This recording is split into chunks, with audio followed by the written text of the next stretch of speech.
So first of all, I would set an assignment on Google Classroom. So this one is going to be called Graphs from Memory. And what I would do is, I've already got my rubrics set up. So what I would do is, I would click Add Rubric here. So when I click on it, I'm going to import it from Sheets. So we've already got a School 1 set up. And when I find it, here it is, so my integral skills, it's already set up and it's in a format in which it will just automatically insert all of the different integral skills that I have chosen. Okay, so what we would do here is we would choose which integral skills we want to assess. Okay, so because they're going to be working in groups, I'm going to consider quite a few of them. So this is their I can consider simple ideas.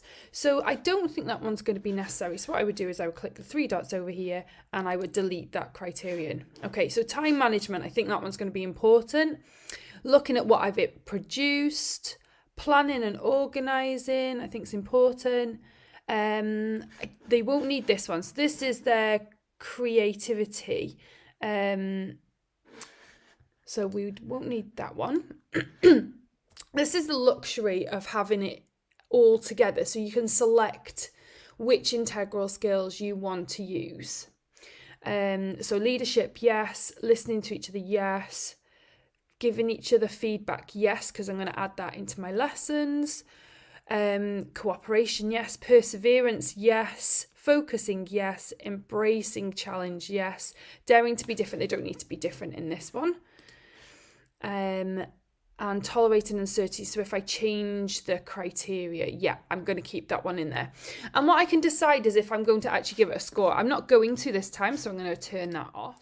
So the next part is to add in a criterion based on what I'm going to assess them for their math skills. Now, obviously, I do have a focus that we are going to be looking at discrete and continuous bar charts. And the first lesson will be from memory, and then they'll build upon that. So I need to add in an extra criterion. So the first one is going to be drawing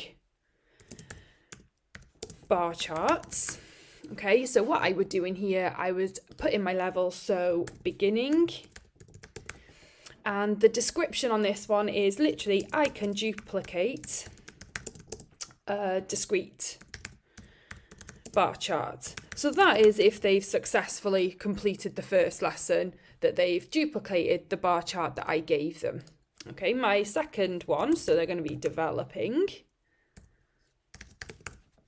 And this time the description is, I can draw a discrete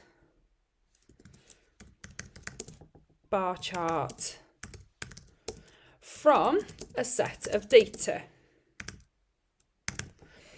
And then the third one, so that's accomplished. And this time my description is going to be, I can draw a continuous and discrete bar chart from a set of data. So that covers me for the 3 lessons that I'm going to develop this task over. Okay, so I won't complete the rubrics or the marking of this until the last lesson. Obviously, I can do certain things along the way, which I'll talk to you about in a moment. Okay, the other thing I want to add in for my marking is that I'm actually going to look at the accuracy in drawing. So I'm looking at labels, I'm looking at the bars, and I'm looking at scale. So this one is accuracy in drawing. Okay, so I'll add in my criterion here now. Okay, so I've got my extra criterion added in here now. So I can label my axes, I can label the axes and choose an appropriate scale, or I can do all of the things I want them to be able to do. So label, know the difference between the bars touching or not touching, and an appropriate scale. So I've got my criterion here now, and all I would do is I would save this,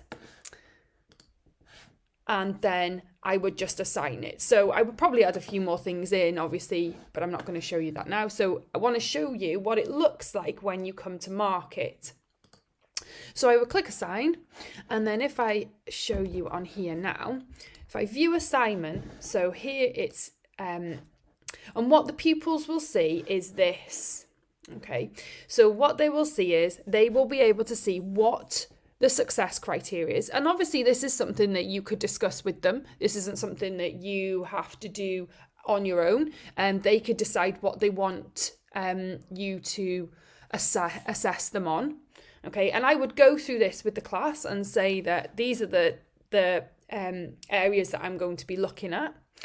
And then we would look at what the task actually is as well.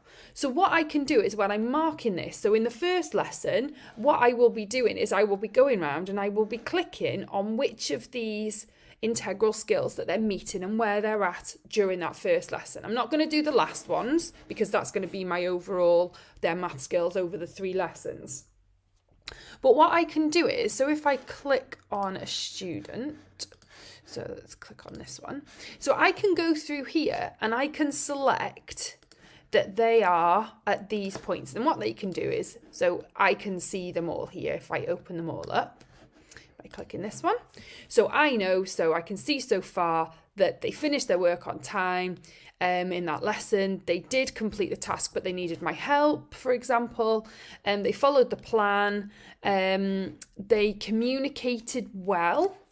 And so this person here, they let somebody else take on the role of leader. Were they listening? Yes, they did always listen, so they were already at the top of that one, and so on. So I can fill this in, and then for the next lesson, this pupil can look back. So if I just click the others, it doesn't matter what I'm clicking. So there we go. So if I select that now, and I can return it, I can obviously go back and change it. So return. Now this pupil here can see what I have selected for them. So they will be able to see that on time management, that they did use their time well, and that they produced good work, that they followed a plan. Leadership, okay, so this pupil here now, I could have a conversation with them and say, well, actually, why don't you try and be the lead during this session today for the next lesson? So it's how they're going to develop and move on to the next criteria. And obviously what we're seeing is I've already done this with pupils, and it's creating that conversation about how they can improve on their personal effectiveness. How can they improve on their communication skills? And we're talking about the whole picture. So it's not just focusing on their math skills. We are taking a focus on their other skills as well. The skills that are going to set them up, not just in maths, but in every other subject across the school. So that's what it looks like in practice. I can show you one that I've already completed. So if I go into year 9, they have done, so we've started one here, but this is the one that they did. It was just a very simple revision session. And if I click on one pupil's work, so let's click on this one. So you can see that the first part was the math skills. And it depended on whether they'd completed the work or not. So, and then I looked at, so they had a revision task to do. So it was developing on this one. They did finish some work on time, but they obviously needed to use their time more effectively. They were creative in how they were approaching the questions.